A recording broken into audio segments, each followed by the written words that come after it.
So in the early 90s, Atiti Ashram had come up. After a year or so, Yogi's ashram came up. So then Yogi used to move in his car daily towards the ashram, which he would be passing through our ashram. So that connection renewed, and from that time onwards, Yogiji had a very, very special, friendly, loving affection for me. He never once gave any spiritual advice as such. So whenever he would be moving since it is the same road where the Atiti Ashram, so inadvertently we would be crossing each other quite few times. So maybe like a standing instruction, the driver would slow down the car the moment he sees me. The car would stop. Yogiji would give his hand, show his hand outside the car.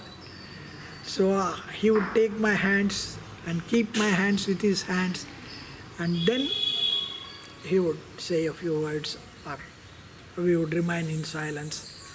So this relationship that way continued, and this always happened.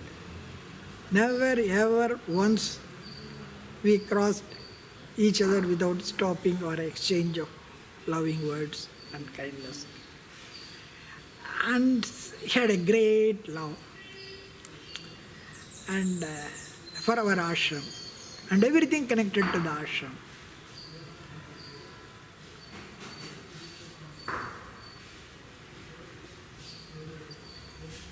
I didn't really go very often to Yogiji's ashram, for I felt his presence always with me.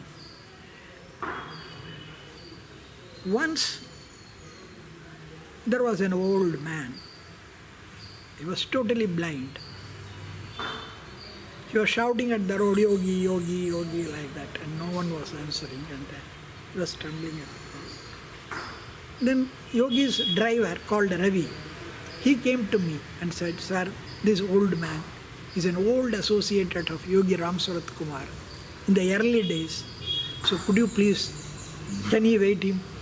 I just want to inform Yogi. So I took that old man and gave him a cup of tea, and I was waiting here. Then within 10 minutes, the driver who went came back again with the car and asked me, Yogiji asks you whether I can come and meet him with the old man. Then when I moved, then she said, please, you come and sit in the car, I will take you there. And I said, Yogiji's car, Yogiji used to sit. It's a short distance, I would prefer to walk. No, Yogiji insisted that you should sit in the car with the old man and come. So you please sit in the car. So I sat in the car from our ashram. A little bit louder. So I went with the old man. I was holding his hand. He was unable to see, totally blind, very old, around 80 plus. So I conducted him slowly to the ashram. That day, the ashram was full, packed. So Yogiji called us. So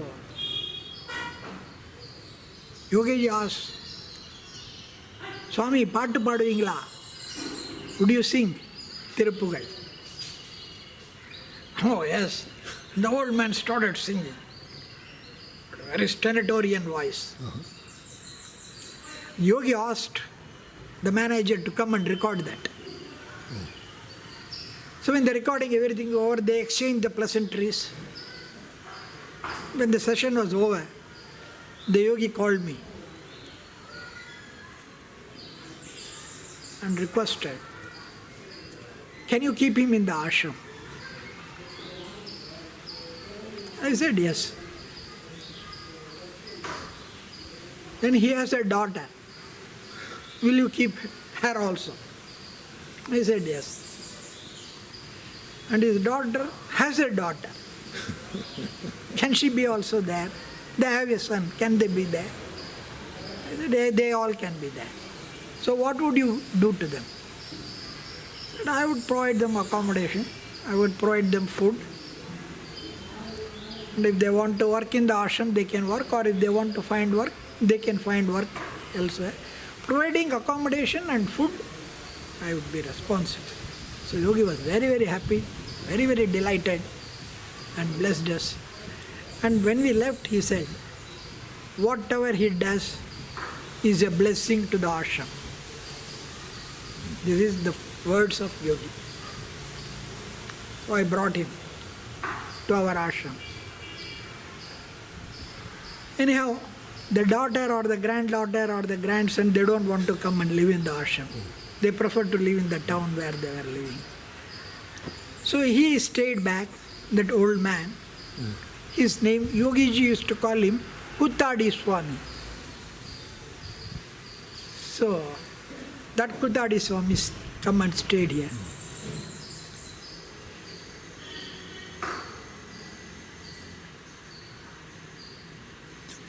So then I realized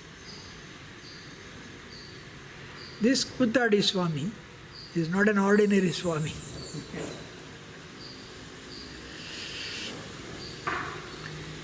He was like a Siddha Purusha.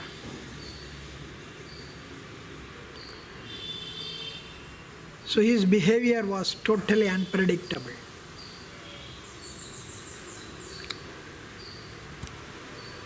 He cannot follow any norms. He lives his own life according to his own mind. He is totally different and most unpredictable person.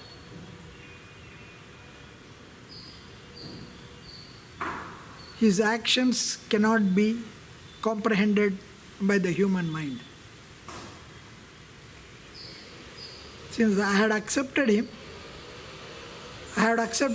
so totally, so I was able to keep him and live his life according to his mind without this.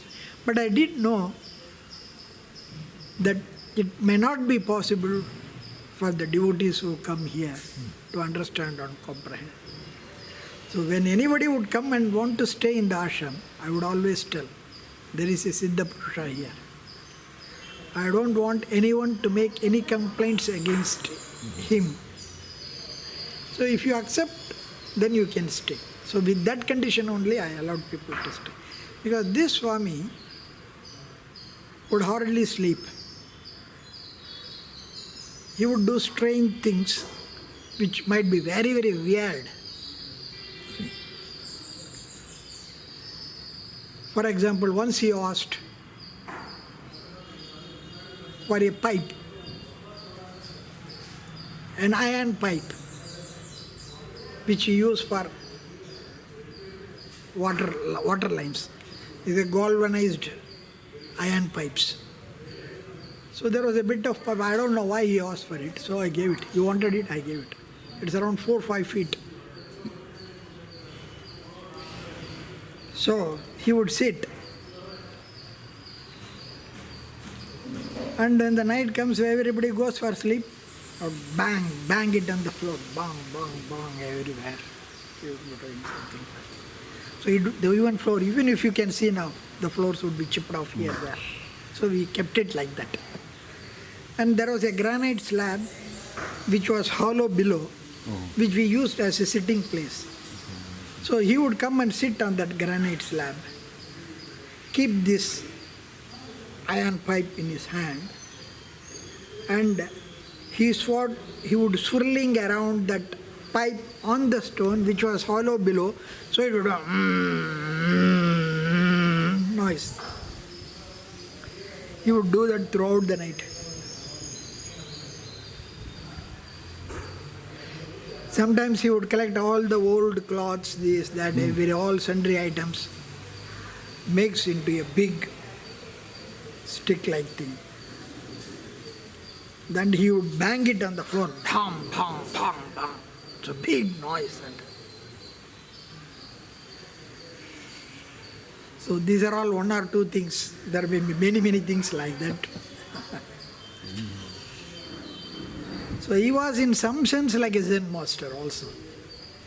So one day I asked him, in the dead of night around 11 o'clock, he was just making this noise with the pipe. So I went and asked him, Swami, what you are doing? Can't you see what I am doing? Why are you asking? Yeah, I am seeing you moving the pipe. You are only seeing, you are not hearing.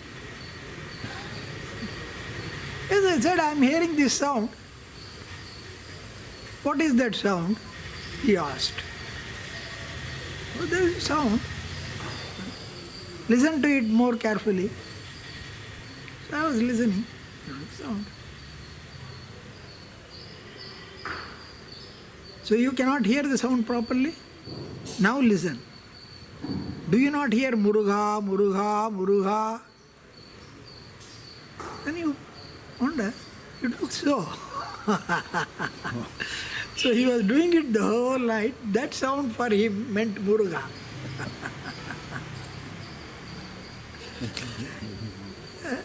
This is the kind of activity like that, Sometimes people would be scared in his actions. Anyhow, we have to put up with everything. And he felt it is a prison house. Although he was given a cot and in an open space where he wanted, he didn't want to stay in any of the rooms. I said, I don't want to stay. So we gave him the corridor to stay with the cot, and so he stayed there. But somehow he was not even comfortable there. He would come to the road and sit somewhere in the road. So he would lie down sometimes. How he would sit like he was like a king. He would be sitting on the roadside. And he was totally blind. Sometimes vehicle also goes. So you have to ensure the safety of the person also. So once it was very summer. It was quite warm and hot, and it's not good to get exposed to that. So I requested him, sir, please come. He said, I won't come. He would always be very rebellious in his attitude. He would not listen to what you say. He wanted to live his life according to his style. Then he would sometimes say, why are you keeping me here? No, Yogiji wants you to be here and Yogiji loves. But that's all right. What is this prarabdha of you? Why are you suffering? Why are you keeping me like this? All these things. I said, I have no problem with you. So once I asked him to come inside and sit inside, it's dark. He said he would not respond. So you would request him, you would tell him with love, he would not. Then sometimes he would get angry. Say, who are you to interfere in my life? You do your way, I do my way. You cannot ask me to do what you want to do.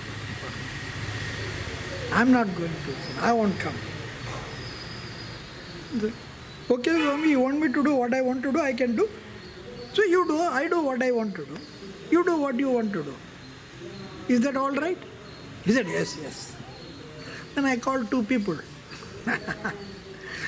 I pulled him up, asked the other people to take care of the food, and literally physically brought him and put him inside. So it is my duty to take care of him according to Yogi, and I have to do this. And I didn't mind doing it. And he also, I told, you want me to do what I want to do. This is what I want to do. You cannot now question. So he was, so we had some kind of strange. Sometimes he would sing, he would be going on singing. Anything that he would do, he would be an extreme. If he starts singing, he would be singing for hours. Then I knew that Yogi was living on the temple in the early days. Since then he was his associate. They were together always. So Yogi had a very great concern or special thing for him because at that age, 80 years old. So in spite of all my care and attention, once he disappeared. He was sitting outside. No, I would come. For some time I want good air or something. So, I cannot insist every time. So I let him sit. And I had something else to attend.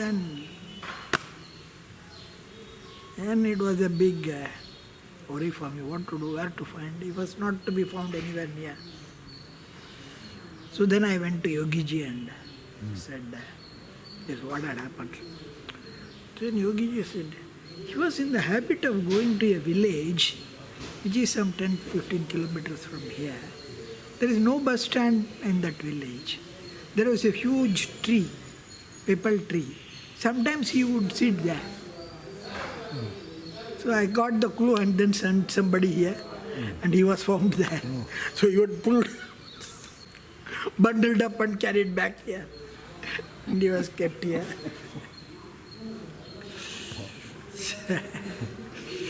So this is the first work that Yogiji assigned me. And I completed that assignment. So till he attained Samadhi, he was living here. So in the last few days, he needed a bit of medical care and treatment, which we provided. After that, when he passed away, then I informed Yogi, and Yogi asked me to carry out the last rites according to the way that we do for sadhus. So we carried him and chant some Shiva Puranam and other songs and buried him in the local burial ground. So that is the first contact where Yogi had put me on an assignment.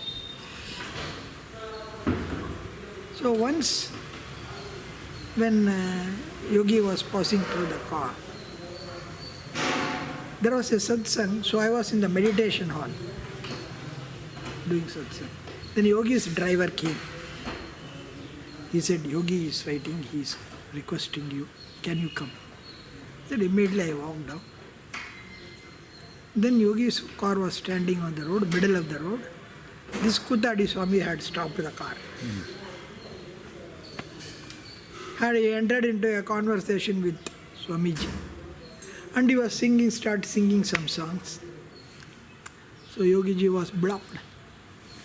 Yogiji was very punctual to go there at 4 o'clock. So this Kuttadi Swami stuck him there. Yogiji wanted to go, but this Kuttadi Swami would not allow. Yogiji was begging me like this. No, please take him away, please take him.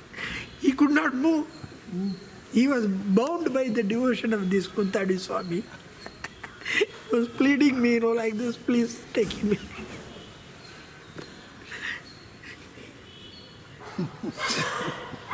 So I told this Kuttadi Swami, see, Swami, there are many people who are waiting. We should not block his ways.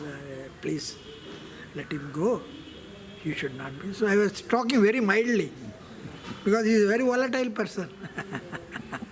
So I have to talk to him very softly and make, how can you ask him to go like this? Should you not give him something to eat? So now, you cannot overrule him. He wanted to take care of, provide something to the yogi. Now what can I do? Anyway, we have a gosala here. So the man was milking. So my particular interest is to release yogi. So I just bought some milk from the cow. It is a cold milk.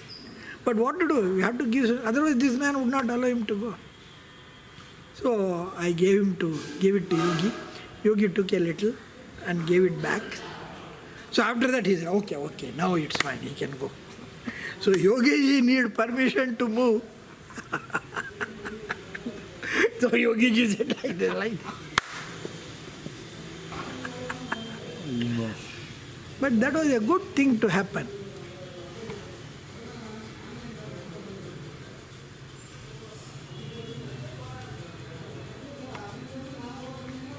So that was a good thing to happen. Then after recollecting, I thought, maybe something had happened. That yogi had come that he was taken some milk. And I thought, I felt that this practice of providing milk to the yogi should not stop with that. Then I made a point to provide milk to Yogiji, both in the morning and in the evening. Yogiji had accepted it while he was in the body. So with the Gosala milk, daily we started sending milk to Yogiji, both in the morning and in the evening. So that was in a way very good, which continues till this date. Since Yogiji had accepted the milk, even every day for doing Abhishekam to the Samadhi, this milk is used. Although Yogis ashram had their own cows and milk, they felt that Yogiji had accepted this and that this should be used for yogi. So they used that milk even today. So we made it a point to send milk daily, both in the morning and in the evening. So that practice continues to this day and it would go on forever. So that was a blessing also. So Yogiji had great love for me. This incident of taking care of the old devotee, Kuttadi Swami, had brought us very close together.